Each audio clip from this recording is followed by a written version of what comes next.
Yan ang problema. Nakakatagal kaya ako doon, mama. Eh, sa tingin ko yung babae parang masungit. Sa ayaw ng tanong niya sa akin. Ano gagawin natin para sila? So, iyon ay dati ng empleyado doon yun, Regine. Boss po. Ay, go. Siya yung nagmamorning siya. Sabi ni ate kasi kilala niya. Ay, siya. Taga saan yun? Mhm. Ayun. May sikreto dyan, Regine, ano? Ayun. Pakinggan mo na. Ah. May Bible ka? Meron? Pwede mong kunin. Tignan natin, ano? At ibibigay ko sa'yo. Ay, diyan, meron dyan. Ay, meron nga pala dyan, ano? Basahin mo nga yung Matthew chapter 5, verse 44. Pag ito'y nagawa mo, Regine, magkakaroon ka ng malaking tagumpay dito. Chapter 5, verse 44.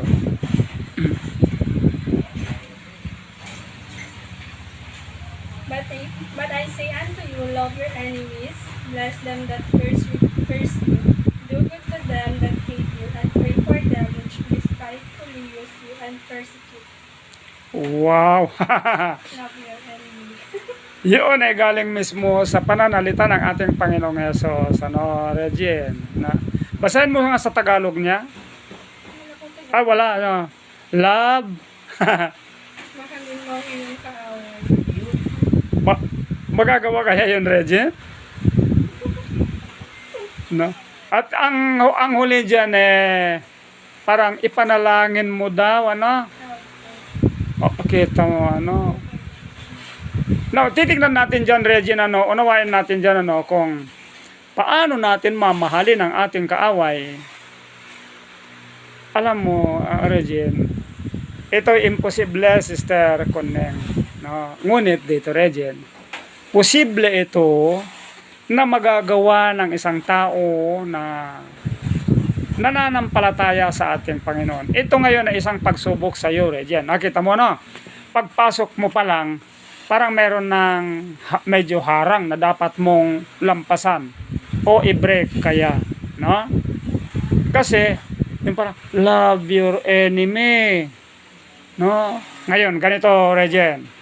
Subukin mo na ang gagawin mo pag nagkita kayo, no, ngumiti ka lang sa kanya ng matamis na ngiti. No? Then titignan mo lang, observe mo lang kung ano ang isusukli niya.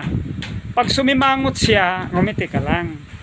And then, sabayan mo ng prayer. Ipag-pray mo siya. No? Ibig sabihin, na pag ipinapag-pray mo daw yung mga nagagalit sa iyo, ipag-pray mo sa Panginoon na nawa ay matutuhan niyang mahalin, igalang, pahalagahan ang kanyang sarili mismo, no, para sa Panginoon. And then dito matutuhan ka naman niya natanggapin bilang co-worker niya, kasi una, hindi naman sa kanya yung company, pareho din lang naman kayo na magtatrabaho doon. Sa kanya. Ha? Sa kanya. Sa kanya yon. Ay, lalong mabuti. Lalong mabuti kung kanya yon. Dahil, ipapanalangin mo naman na nawa, gamitin ka ng Panginoon para sa ikakaunlad ng kanilang company. No, huwag mo lang ipanalangin, anak, yung sarili mo na, Panginoon, pagpalain mo ako dito. Hindi. Sabihin mo, Panginoon, gamitin mo ako para sa kampaning ito, para sa kanyang kaunlaran. At pag nakita naman ng employer mo, no, na nang dahil sa iyo ay nakikita niya na umuunlad siya, ito, yung kaniyang pagkagalit sa iyo o pagkainis sa iyo, masusuklian ito ng pagmamahal at pag-ibig. No? Alam mo, ganito ang nangyari kay Jose. Gagamit ako sa iyo ng ilang Bible character, Regine, ano. Merong isang binata na ang binatang ito, bukod sa naging alipin siya sa Egypt, na ni Potiphar, bandang huli, ikinurse pa siya ng kanyang amo na babae. So nakulong siya, ikinulong.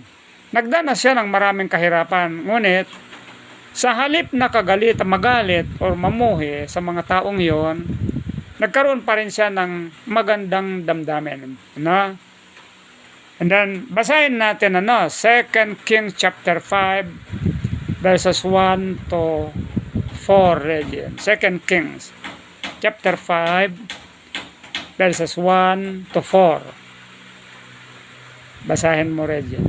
Chapter 5 po. Oo. Verses 1 up to 4. Now, Naaman, captain of the cause of the king of Syria, was a great man with his master, and honorable because by him the Lord had given deliverance unto Syria. He was also a mighty man in valor, but he was a deaf. Hmm. And the Syrians had gone out by companies, and had brought away captive out of the land of Israel a little maid, and she waited on Naaman's wife.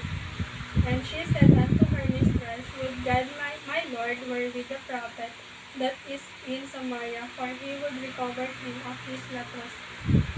And one went in and told his Lord, saying, Thus and thus said the maid that is of the land of Israel. 5. Ituloy mo pa sa 5. And the king of Syria said, Go, and I will send a letter unto the king of Israel. And he departed, and took with him 10 talents of silver, and 6,000 pieces of gold, and 10 changes of raiment. Kaya dito, mayroong isang dalaga, Regine, na itong si General Naaman, dinigma nila ang Israel. So, kumuha sila ng isang dalaga doon, dalagita, naging slave ng kanyang misis. Ngayon, si Naaman may sakit. Ano sakit niya? Leprosy. Ngayon, habang naglilingkod ang dalagita sa kanila, isipin mo na lamang alipin siya doon. So, kung alipin siya, marahil wala siyang sweldo, kundi pagkain lamang niya at damit. Ngayon, nakita niya yung kanyang amo na lalaki, naawa siya. Anong sinabi niya?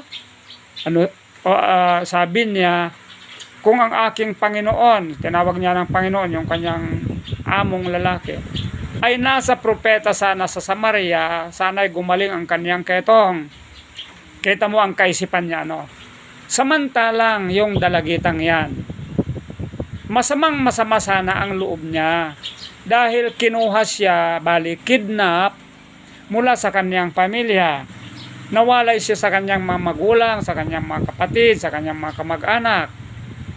Hindi na siya makakapaglaro, hindi na siya makakapagpahinga kasi magiging alipin na siya ng asawa ni Naaman. At namimiss niya yung kanyang mga magulang, mga kapatid at lahat na ng kanyang mga iniwan. Sa halip na siya ay mamuhi kay Naaman, nagkaroon pa rin siya ng awa at sinabihan niya. Dahil doon sa Samaria, mayroong kasing prophet doon na si Eliseo. At si Eliseo, sa pamamagitan ng pananampalataya, gumagawa siya ng mga miracle. Gumagawa ang Panginoon ng mga miracle dahil kay Eliseo. Alam yan nung dalagita. Kaya sinabihan niya si Naaman na, sana kung ang aking Panginoon ay nasa propeta sa Samaria, sana ay gumaling ang kaniyang ketong. Ngayon, isang sundalo ang nakarinig, sinabi niya sa hari. So nalaman ngayon ng hari, kaya pinaghanda niya si Naaman, inutusan niya si Naaman na pumunta doon sa Samaria upang magpagamot siya kay Eliseo. Now, dito ngayon, ang makukuha nating aral dito, Regine, samantalang siya ay dapat na mamuhi, doon sa kumidnap sa kanya, doon sa umaalipin sa kanya, kasi wala na siyang kalayaan, wala na siyang kalayaang maglaro, wala na siyang kalayaan na humimlay sa kanyang sa kanyang ina, sa kanyang mga magulang at mga kapatid. Pero ang ginawa pa rin niya, ipinakita pa rin niya yung kaniyang awa doon sa kaniyang amo, na sinabi pa rin niya kung paano mapapagaling ang sakit niyang leprosy. So dito, mas matindi ang pinagdaanan ng dalagitang yon kaysa sa naobserbahan mo, Regine. Alam mo, ganito kasi, no? Yung mga mayari ng mga business na ganyan, ano, kalimitan ang kanilang pakikiharap, pakikitungo sa mga nag-a-apply sa kanila, yung parang hindi basta matanggap ng applicant. Dahil dito isang pagsubok na yan, Regine. Pero kung iyang na-observe mo na ganyan, tatanggapin mo na maluwag, na nakangiti ka, at masaya ka pa rin, maobserbahan mo na yun pala, isang pagsubok sa iyo yan, Regine. Isang pagsubok. Kasi ganito, marami akong mga kaibigan na mga may-ari ng mga business, isa yan sa talagang sekreto nila. Kapag nag-a-apply ang isang applicant, hindi mo makita nang umingiti. Ito, tandaan mo. May pinag-applyan ka ba, Regine, na nakangiti siya sa'yo, maghilo na magsalita? Wala. Kasi nga, yan ang isa na patakaran ng isang company sa kanyang sa mga applicant na nag-a-aspire ng trabaho doon. Yun, no? Nagpapakita na, kung bakit siya nagpapakita ng ganon, ibig sabihin, doon sa company nyon, stricto talaga na iniingatan ng isang worker ang kanyang responsibility sa lahat ng oras ng kanyang pagtatrabaho doon araw-araw. Yun ang isang kahulugan ng kanilang ganon na pagmumuka. Although may pag-ibig sila, pero yun yung isang sekreto nila upang ang employee, natanggap na employee siya, kahit paano magkakaroon siya ng parang pagpapahalaga sa lahat ng mga gawain, responsibilidad sa kanyang trabaho. Kaya sana, Regine, bago ka pumasok, manalangin ka sa Panginoon. Although, pinapanalangin din namin kayo, buhat nung pumunta kami dito, pinapanalangin din namin kayo, lalo na yung pangalan mo din, no? Kahit si Raul, kasama lahat kayo sa panalangin. At dito, patuloy din kami mananalangin, na kasama kayo. Huwag mong kakalimutan, Regine, sa pagtatrabaho mo, kailangan mo talaga ang paggabay ng Holy Spirit. Kaya basahin mo ito, no? Dito ang kailangan mo ngayon,